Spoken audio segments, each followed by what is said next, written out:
In a bustling hospital, where lives hang in the balance every minute, the corridors are usually filled with the hurried steps of doctors, nurses, and staff members.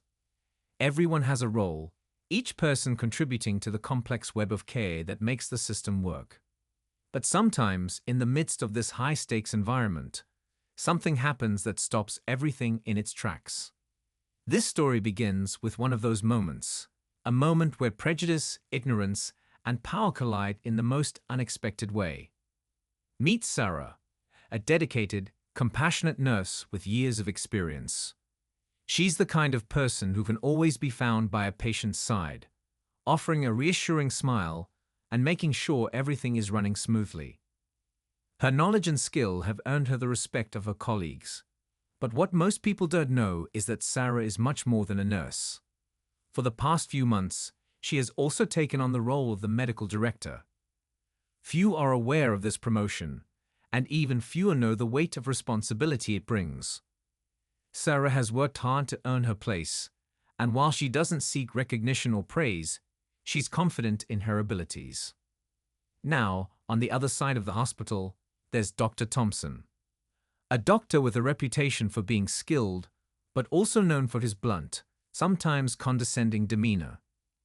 He believes his title grants him a level of superiority, a belief that, unfortunately, often spills over into his interactions with the staff. Dr. Thompson tends to speak down to others, especially to those he believes are beneath him. His views are old-fashioned, and his biases run deep, so deep that he doesn't hesitate to voice them openly. One particularly busy afternoon, Sarah finds herself working in the emergency department. She's been overseeing operations, making sure everything is running smoothly, when Dr. Thompson walks in. It's a typical busy day, but something about Dr. Thompson's entrance makes Sarah pause. He strides through the doors, completely unaware of the ripple he's about to cause. Without a second thought, Dr. Thompson approaches a group of nurses, including Sarah, and begins to issue orders. Her colleagues glance nervously, sensing the tension building, but Sarah holds her ground. She doesn't move a muscle, doesn't flinch. But what Dr. Thompson doesn't know, what no one else in the room knows, is that Sarah is not just a nurse. She is the medical director of the very department they work in. Her promotion may have been kept quiet, but that doesn't diminish the authority it brings. As Dr. Thompson continues to bark orders, oblivious to the storm brewing, Sarah's mind races. She wonders how far this will go, how long she can stay silent as the doctor insults her, and the profession she's devoted her life to. It's hard to ignore the words, to pretend they don't sting. But she's not just going to let it slide. Sarah takes a deep breath, the kind of breath someone takes when they're about to say something that changes everything. Dr. Thompson, Sarah says calmly, but her voice is firm. Dr. Thompson pauses, finally turning to face her. He raises an eyebrow, clearly surprised that she's speaking up. But before he can say another word, Sarah drops a bombshell. I'm the medical director of this department. The room falls silent. Time seems to freeze. The nurse that Dr. Thompson had been speaking down to, the one he thought was just another subordinate, is the very person who holds the power to make or break his career. Sarah's words hung in the air, heavy with the weight of what's about to unfold. The look on Dr. Thompson's face is priceless. It's a mixture of confusion, embarrassment, and, if you look closely, fear. His arrogance crumbles in an instant as the realization dawns on him. He's been speaking to the very person who holds his future in her hands. But instead of an apology, instead of an immediate acknowledgement of his mistake, Dr. Thompson's expression hardens. He doesn't say anything right away, but his eyes narrow. It's clear that his pride has been wounded. And when pride is wounded, it doesn't always heal easily. There's tension now, not just in the air, but between them. Sarah knows she's made a statement, but she also knows that this is far from over. The nurses around them exchange uneasy glances, unsure of what will happen next. Will Dr. Thompson accept this new reality, or will his ego lead him down a dangerous path? The balance of power in that room has shifted, but the question remains, what will happen now? Sarah takes a step back, feeling the weight of the moment. She knows that the tension is far from resolved, and the road ahead will be anything but easy. But for the first time that day, she feels a sense of control. The tables have turned. And just as Sarah is about to speak again, to assert her authority and regain her composure, Dr. Thompson takes one last look at her. His expression is colder now, more calculating. "This isn't over," he mutters, just loud enough for her to hear. The words are like a threat, a warning that the battle between them is far from finished. The air is thick with unresolved tension, and Sarah knows this moment is just the beginning. What will happen when the battle for respect and authority between them truly begins? How far will Dr. Thompson go to prove his superiority? And more importantly, how far is Sarah willing to go to hold her ground and ensure that justice prevails? The answers remain unclear, but one thing is certain. This encounter will change the course of their lives, and the ripples will be felt far beyond that emergency room. The days following the incident in the emergency department were charged with an almost electric tension. Sarah couldn't shake the image of Dr. Thompson's face when she revealed her position. It was the look of a man who had just realized the ground beneath his feet was anything but solid. The way his eyes flickered with a mixture of disbelief and anger stayed with her long after she'd walked away. She wasn't sure what was more unsettling, the momentary triumph of standing up for herself, or the dread of what might come next. For days, Sarah was on edge, constantly wondering how Dr. Thompson would react. Would he try to make her life difficult? Would he go after her professionally, perhaps use his influence to undermine her authority? Or worse, would he turn the rest of the department against her? She had been through so much to get to this point, but now, in this moment of fragility, she couldn't help but feel a gnawing fear deep within her. But Sarah was not one to back down easily. She had always believed in fighting for what's right, even when it was hard. She had earned her role as medical director through sheer perseverance and dedication. Her path had been long, full of sleepless nights and grueling shifts. From her first day as a nurse to her eventual rise to the medical director, Sarah had always been the one to give 100%, no matter what. The journey had been difficult, but it had made her strong enough to face whatever challenge came her way. Meanwhile, Dr. Thompson's behavior had begun to change in subtle ways, and then came the moment that would push everything to the brink. It was a routine meeting, one of the regular sessions where the leadership team would discuss patient care and departmental updates. Sarah had spent hours preparing, making sure every piece of data was accurate, every recommendation well thought out. As the meeting progressed, Sarah presented her ideas, plans to improve patient care, implement new protocols, and ensure smoother operations. But when it was Dr. Thompson's turn, things took a sharp turn for the worse. With a practiced air of superiority, Dr. Thompson began to critique Sarah's suggestions, not based on the content or merit, but on her ability to manage them. "While these are nice ideas, Sarah," he said, his tone dripping with condescension, "I'm not sure the team would respond well to these changes. After all, you're still new to this role. You may want to consult with someone more experienced before moving forward." The room fell quiet.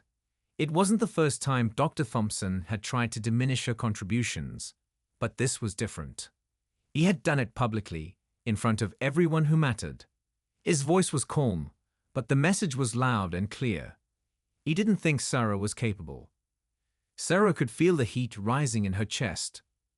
The sting of his words cut deep, but it was the casual dismissal, the way he undermined her in front of everyone, that pushed her past her breaking point. The room seemed to shrink, every eye trained on her, waiting for her response. This time, Sarah didn't hesitate. She stood tall, her voice steady, but there was a firmness in it that commanded the room's attention. "Dr. Thompson," she began, "I've been in this field long enough to know what works and what doesn't. My team knows that I value their expertise, but I also know that the changes I've proposed are what's best for our patients and for the hospital. If you doubt my ability to lead this department, then perhaps you should reconsider your place here." The silence that followed was thick, almost suffocating. Dr. Thompson's face flushed with anger, but Sarah wasn't finished. She had finally done what she should have done from the start. She'd taken back control. But as the tension lingered in the room, there was a sharp sense of foreboding. This wasn't over. Dr. Thompson wasn't the kind of man to accept defeat easily, and Sarah knew that, even if she'd won this round, the war was far from finished.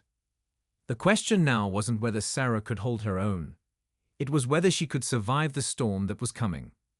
The atmosphere in the meeting room remained heavy as Sarah's words hung in the air, a final challenge that left no room for argument. Dr. Thompson stood frozen, his face reddening with a mix of anger and disbelief. He could feel the room shifting, the unspoken acknowledgement that Sarah had just taken the reins in front of everyone. But in his pride, he wasn't ready to back down. Not yet. For a long moment, the room was eerily silent. The tension was palpable, as if everyone was holding their breath, waiting for Dr. Thompson to respond. Finally, after what felt like an eternity, he spoke, his voice low but laced with venom. "I don't take kindly to being spoken to like that, Sarah. You're crossing a line." Sarah didn't flinch. She could feel the weight of her own heartbeat in her ears, but her resolve was unwavering. "I'm not here to make friends, Dr. Thompson. I'm here to make this department work, to ensure that we provide the best care possible to our patients. That's my job." The words, though simple, carried a depth of meaning that seemed to pierce through the air. It wasn't just about her role anymore. It was about standing up for what was right, for her team, and for the future of the hospital. She wasn't backing down, and she could see that the others in the room were beginning to recognize the strength in her stance. But just when it seemed like Dr. Thompson might relent, he did the unthinkable. He turned to one of the senior doctors in the room and whispered something too quiet for Sarah to hear, but enough to make everyone else uneasy. The older doctor nodded, a subtle exchange that no one could quite explain. It was clear that something was brewing, something that had the potential to shake the entire department. Sarah had been right to feel the storm brewing, but what she didn't anticipate was the silent rebellion that was unfolding behind the scenes. The whispers about her promotion, about her abilities, weren't just idle chatter. They were part of a much larger, more insidious plan. Dr. Thompson had quietly rallied a group of doctors who shared his views, and they were preparing to push back, to challenge her authority in ways that were more underhanded than Sarah had anticipated. Over the next week, Sarah began to notice subtle changes. A certain doctor would question her decisions more frequently in meetings. Others would undermine her leadership during rounds, offering backhanded comments that chipped away at her confidence. It wasn't overt. It didn't need to be. But it was enough to make Sarah realize just how coordinated the opposition had become. They were testing her, seeing how far they could push before she cracked. The breaking point came one fateful morning when Sarah was called to a crisis in the ITU. A patient's condition had suddenly worsened, and the team was struggling to find a solution. As Sarah rushed in, she was greeted by a scene of chaos. A group of doctors and nurses in the middle of a tense, high-stakes moment. But what shocked her wasn't the medical crisis at hand. It was the fact that Dr. Thompson was at the center of the group, overriding Sarah's orders and directing the team as if he was still in charge. "Dr. Thompson," Sarah said, her voice calm, but carrying a sense of urgency. "This is my decision. You need to step back and let the team follow the protocol I've put in place." He met her gaze with an icy stare. "You're not in charge here, Sarah. I'm the one with the experience. You should trust me." The words cut deeper than Sarah expected. She could feel the anger building within her, but she refused to let it take over. She had worked too hard to get to this point, and she wasn't going to let him or anyone else undermine her now. With a measured breath, Sarah stepped forward, took control of the situation, and issued her orders clearly and decisively. She called the shots, not out of spite, but out of necessity for the patient and the team. For a moment, it felt like the entire hospital had been holding its breath, watching to see if she could truly take charge under pressure. The team followed her lead, and as the situation began to stabilize, Sarah felt a sense of relief wash over her. It wasn't just about saving a patient's life. It was about proving to herself and everyone else that she had the capability to lead, to make the tough decisions when it mattered most. As the day wore on, Sarah couldn't shake the sense that something had changed. Dr. Thompson's hold on the department had been a silent one for too long, but now, with each patient she saved, each decision she made, the support for Sarah was growing. Nurses, doctors, and even some of the senior staff had started to rally behind her. The tension that had once been so thick was beginning to lift, replaced by a growing sense of respect for Sarah's leadership. The whispers had faded, replaced by conversations about the future, about the changes Sarah was implementing, and about how the hospital could continue to grow under her direction. But even as she moved forward, Sarah knew that this wasn't a victory that would last forever. She had earned her place, but she understood the world of medicine was one of constant change and challenge. There would always be new obstacles, new personalities, and new tests to face. What had happened with Dr. Thompson wasn't the end. It was simply another chapter in her journey. As Sarah walked out of the ICU that day, she couldn't help but feel a quiet sense of pride. She had faced adversity, fought for what was right, and emerged stronger than ever. And in doing so, she had proven something more important than her ability to lead a department. She had proven that a single moment, a single act of courage, could change the course of her life and the lives of those around her. The hospital, the people, and the very system itself had seen Sarah's strength, and in the end, it wasn't just her position that had changed. It was the way she was seen by others. She had faced the storm and come out on top, and now, as the dust settled, she knew that nothing could shake her resolve. She was a leader, not just by title, but by the way she carried herself every day. And that was the most powerful victory of all.